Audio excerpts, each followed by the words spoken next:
Good day and welcome back to Elementary 72 Gaming. We're finally at the end of the Hell Train, in the last and final stretch, where everything comes to a wrap. Right, now this is Elementary 72, right? Enjoy the saga, don't enjoy the saga, this is purely up to you.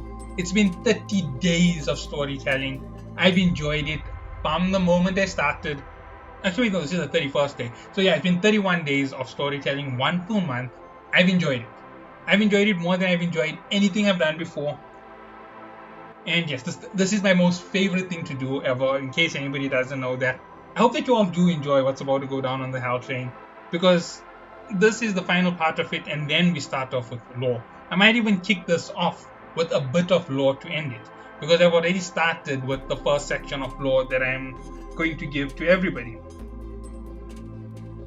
Okay, so here we go. On this final section, we now know that Evan Cal is fighting with the rest of the Rankers. She ends up releasing Hell and fighting the ruler of the 44th floor, and they end up causing a lot of shockwaves. These shockwaves are so bad that they almost hitting the station, which is protected by the administrator. The administrator has been informed of the situation, so for some reason the administrator is allowing this, which is absolutely not allowed, right? They're not allowed to interfere with regular affairs in this way. They are purposefully being Rankers interfering with the regular. I expected the administrator to jump in and blast them all, away from the station. Keep your fight away, leave the train alone. Honestly, that's what the administrator should have done, but the administrators have been acting very weird when it comes to this whole situation. Okay, moving on, the next thing which happens. The next thing which really goes down that's insane, to say the least, is Balm's fight with the Ranker. Now that he's powered up the Black March, he ends up using his techniques, Endless Sky, all of these little techniques, and he's blowing away the High Priestess of the Altar, the Executive of the Altar, and the Ranker who just became one of the members of the Altar Messenger staff. And these crazy assaults with the Black March are just ripping them to shreds, right? This isn't even taking in the Black March's full power. He's extended his power a lot through this year, and he can't go for full ignition, because if he does ignition, his power will drain like crazy. That means he's still holding back against these guys. Right. At this point, he ends up slaying them like no man's business. They get the hostages away, and Balm is told to get away by Yuri. He needs to get into the station. They start heading back to the station with Rossi, and right in front of Balm, Calavan shows up. Now let's get back to what happened to Jin Sung Ha. Jin Sung Ha fought Calavan, and he ended up getting his arms broken and launched Al Ribian. Now Al Ribian's function in that fight was simple. He needed to buy as much time as possible for Balm to escape. And when Balm escapes, it means Balm is free. Now, obviously, Balm being free isn't as big as I'm making it out to be, but Balm being free makes a big difference, because Balm isn't going to be in big trouble with everybody and everything that's going on in this entire crazy little adventure. So nonetheless, everything is going down. Things are going a bit crazy. Things are going a bit sideways, to be honest. And Jin Sung Ha ends up fighting Al Rabian.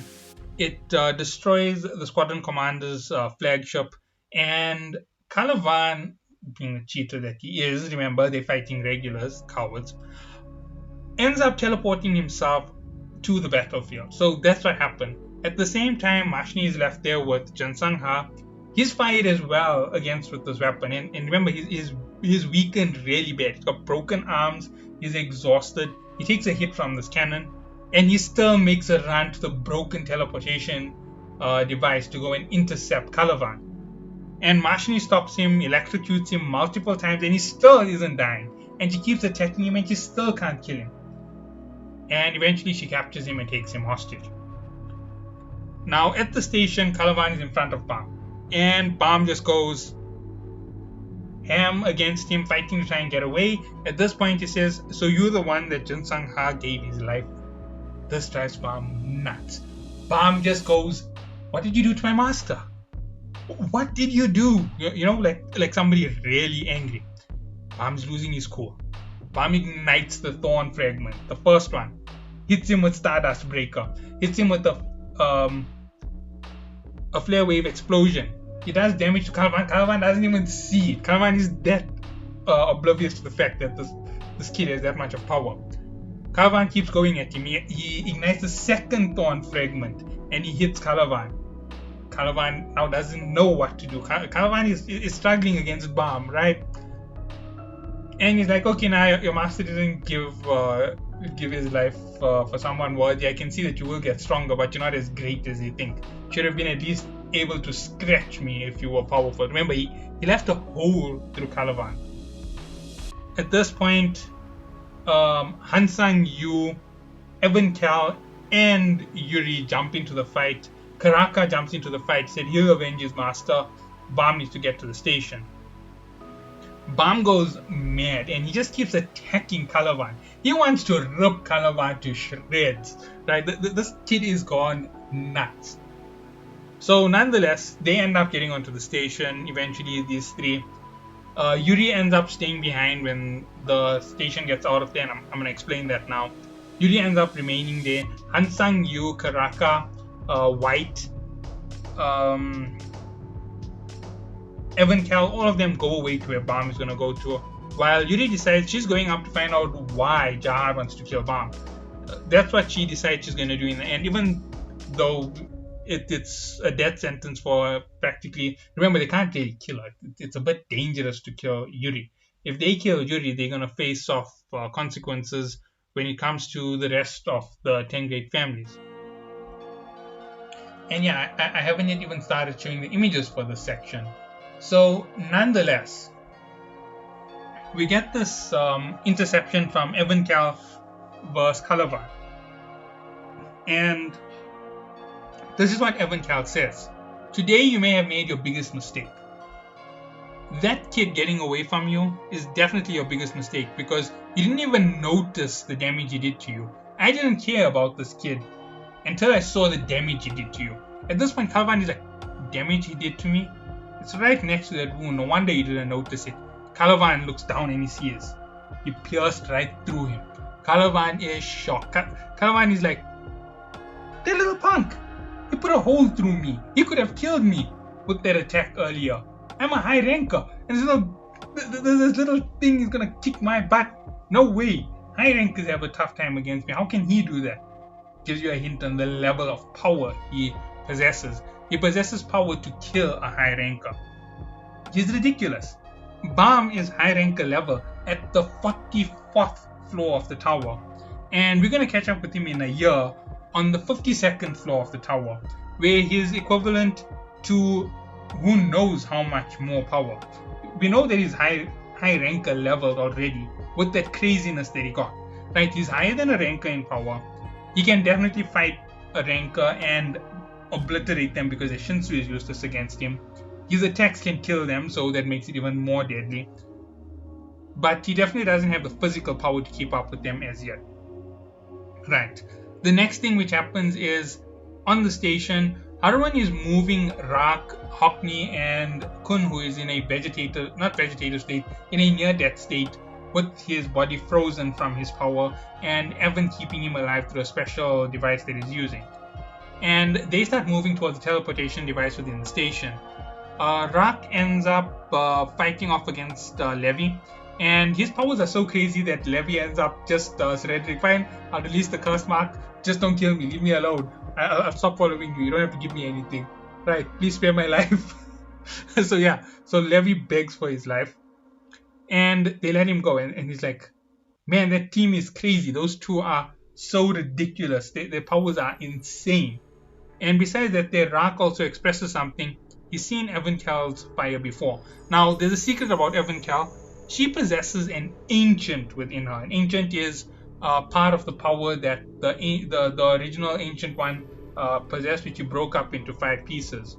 So she possesses a piece of that power in the form of the flame. Now, the ancient's flame was also shared with the Yuan family. So there's a lot to it that we're going to get into later on in the story. Obviously, that's later on, but we'll get to it when it's time. Nonetheless, at the same time, they push through this year. Elaine ends up on this year, Lopobia Elaine Kesa. She ends up on the station and she ends up going to help them with the teleportation device. The station owner ends up threatening to blow up the teleportation device that's on board the station. Harwan disarmed it already. And Elaine comes in and she just bites the detonating device to pieces. So now he can't detonate it anyway. And we are at the final part, the station teleports. Now it teleports, everybody starts sketching, everybody starts moving. Jahad's squadron has taken a hit like they can't believe. They failed in their objective against regulars. They look like a bunch of, what would be a good word?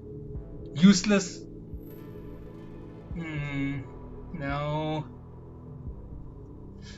Incapable, inadequate, inexperienced wastes of space. That's what Jahad's army looks like after they lose to regulars.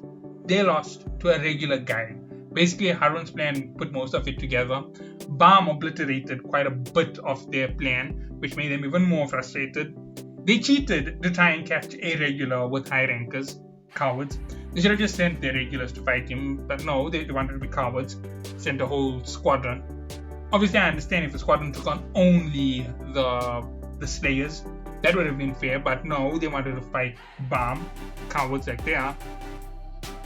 And the fact that Bam wins this makes it unbelievably spectacular that he is powerful. Now, moving on from here, we end up getting the teleportation where Madarako comes, and he wants the soul-stirring ladle. Now, here's something for you to know. He wants the soul-stirring ladle to wake up his master, Fensfore More, I can't even remember his name, but his master is one of the Slayers. And if he wakes up his master, then they have another awakened Slayer with the soul-stirring ladle. So that's why he wants the soul-stirring ladle, because there's something up with the way his master is inactive at the moment. And that gives me a hint as to something that's going to go down in chapter 3. Now, after this here, it's just going to be speculation on what we can expect and a little bit of a theory on what's coming up in chapter 3 beyond where the story is. Now, even those who are on Fast Pass, this is a theory that goes beyond the Fast Pass. It goes all the way to the end of the fight. This is what I believe is about to happen here, and we're going to see some spectacular things happen. So, first of all, Bam is under the tutelage of Evankhell. Evankhell sends him around the tower. He'll fight in his battles where she tells him to fight, and he will then go up against whatever the battle is, kill as many people, do exactly what she says, come back and receive training on that level. And she has a level, so every time he passes something, he gets more training from her. So his orb training will get better. He'll be able to use better orbs, more deadly orbs. He might get even newer powers, newer elemental abilities, more types of Shinsu qualities. We're going to see that coming from Bam. Remember, Bam has only showed one Shinsu quality so far. And the second one is his power with souls, which we see in chapter 3 that his Shinsu quality when using souls, or his soul usage quality, is a bow, unlike White Sword, right? So that's what he can do. But he never ever changes his personality. He never ever drops his willingness to feel guilt or remorse, unlike White, who is just ruthless and will consume anything and everything just to get his power. But nonetheless, let's go to whatever happens from this point. So in chapter 3, Khun is awoken by Evan and Shibusu's group and they go to find Won Yuan. And she ends up giving Khun the power of the flame from the Yuan family, because that's how it imparts its healing. He receives quite a jolt of power from it and he ends up with a new power. The ability to use this flame, which gives him a very unique ability in terms of anybody. It's Primal Flame. The next thing is in the cage, Ra gets a massive boost when he gets an ancient spear. He can throw it because he is a descendant of an ancient one. This is basically confirmed to us during the hidden floor where Khun Edwan confronts him and asks him how he got that power is slightly different, and it's my thinking that he's going to become the Ancient itself. He is not just any descendant of the Ancient. He's meant to unite all of the Ancient's powers, take in all 5 hidden Ancient beasts, pull their power into him, and ignite into the Great Ancient again. He's not just going to be a descendant, he's going to become the Ancient One again that used to rule in this tower. He's going to play a role in that final battle beyond the 34th floor. Something tells me that Bam, Khun, Rak are going to go beyond the 34th floor to the 35th. And something tells me the tower ends on the 35th floor where they finally reach the outside. And this is everything which I think is going to happen following this. In the story with the mess, I think Bam is going to make it all the way to Jensang Ha. He is going to make it to Jensang Ha. He is going to end up fighting Mashni, and Mashni is going to have a tough time with him, obviously. But after he beats Mashni down, he's going to end up going and breaking Jensang Ha out, and I think Mashni is going to kill him. Yeah, you heard me. They're going to kill Bam. There's a reason behind it, and this is what I'm thinking is going to happen. So they're going to send this crazy attack through Bam, and Bam is just going to be blasted through the heart or something. He's dead. And everybody's going to be like, no, how can they hurt Bam? How can they do this? And we're going to see Rak, Khun, everybody going mad all over the place fighting because they want to get to Bam. And as soon as this happens, you're just going to see this crazy red rain come down, wiping out all of Jahad's army, breaking the protection of this fortress, breaking the fortress itself. Enryu enters the field and he heals Bam, giving him the 3rd thorn fragment in his dead state, which heals Bam up, giving him a new power and the 3rd thorn fragment. I believe we're going to see Enryu at the end of this. It's only making sense because the first season we only get one irregular besides Bam, that is Rachel. The second one we get Yurik Mazino, and obviously they have to hype an even bigger surprise, so I'm suspecting Enryu. If they give us Phantaminum, then Enryu is definitely another Axis, and Bam is definitely an Axis, along with Jahad being an Axis if they pull Phantaminum next. But if they pull Enryu next, then there is a chance it's not an Axis, right? Then my theory on there being more than 4 Axes in the tower is wrong. And as you can see, if Phantaminum shows up, that means that Enryu is going to be a bigger reveal than Phantaminum. And Phantaminum is a bigger reveal than Yurik Mazino. So Yurik, Phantaminum, if they do it that way, then it's going to be crazy. If they don't reveal Phantaminum to us now, then we know there's about 10 chapters to go through the story, although I only see another 3 chapters for this entire comic series. I know that sounds a bit drastic, but yeah, I think this entire comic will end with 3 more crazy chapters. And Bam isn't going to be Bam by the time the story is over. If everything goes with the route of Phantaminum showing up next instead of Enryu, then we find out that Enryu is an Axis, because there's no other way that this makes sense. The only reason why Phantaminum didn't kill Jahad is because Jahad is an Axis. Right, that's Phantaminum, Enryu, Jahad. And Bam is the one destined to kill Jahad. That means Bam is an Axis, 4 Axes in the tower.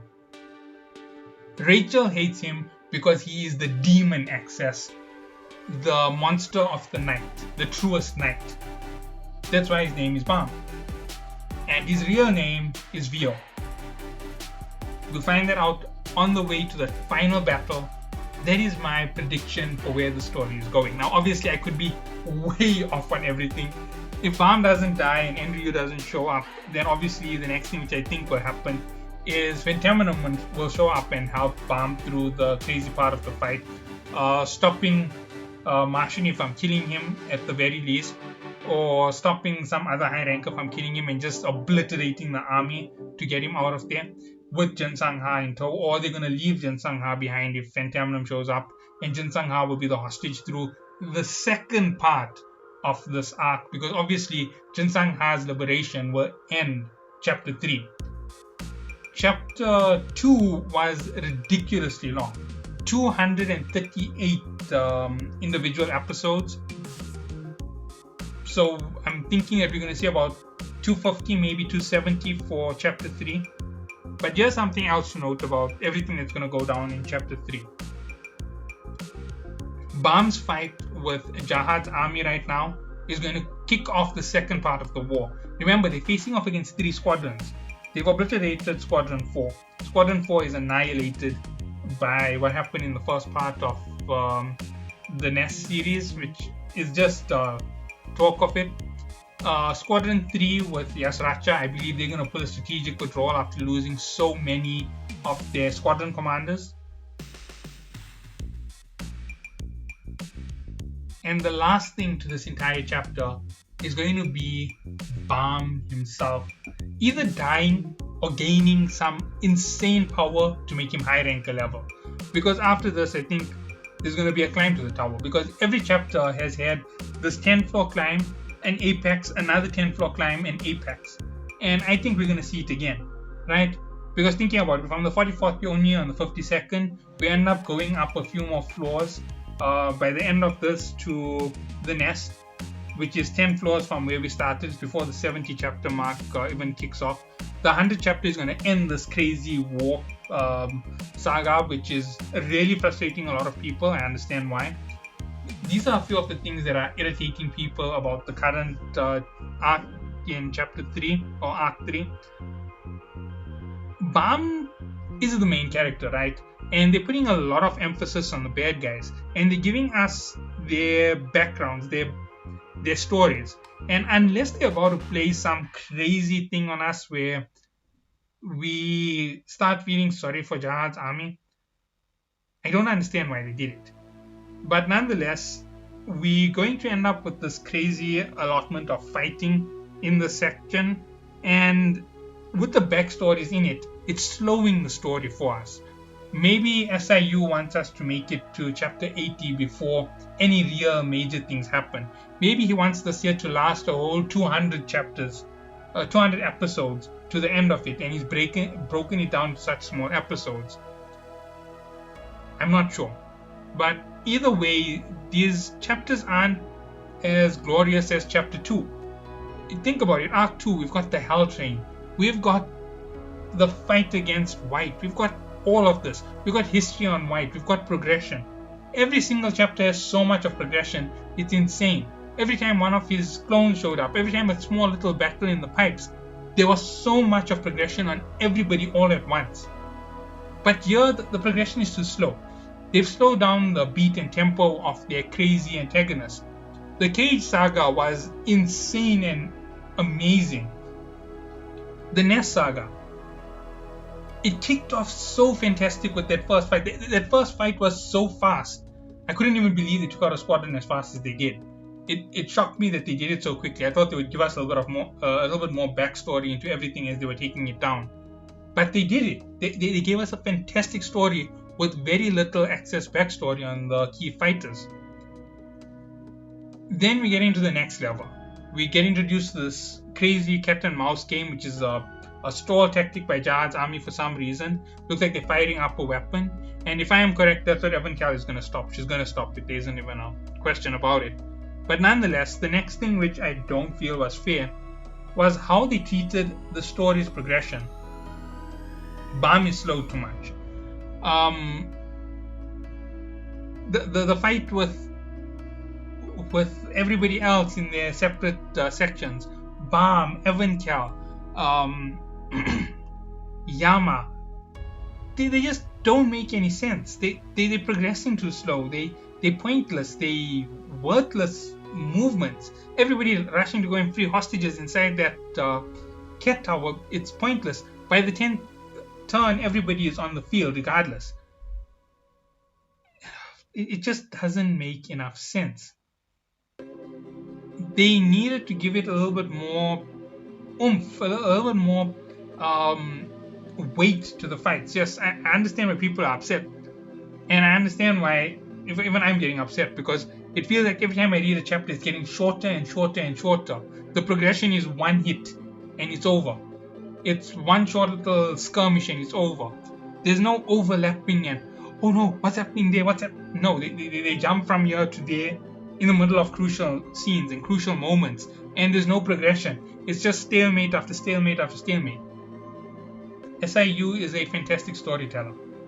I don't think he intended to do this. I think that his wrist is still not well, and he slowed down the story for us so that he can catch up with his pace. But I hope that doesn't keep up for this arc, and I hope that people do see the light in it. So yeah, catch you all in the next one. Have a good day.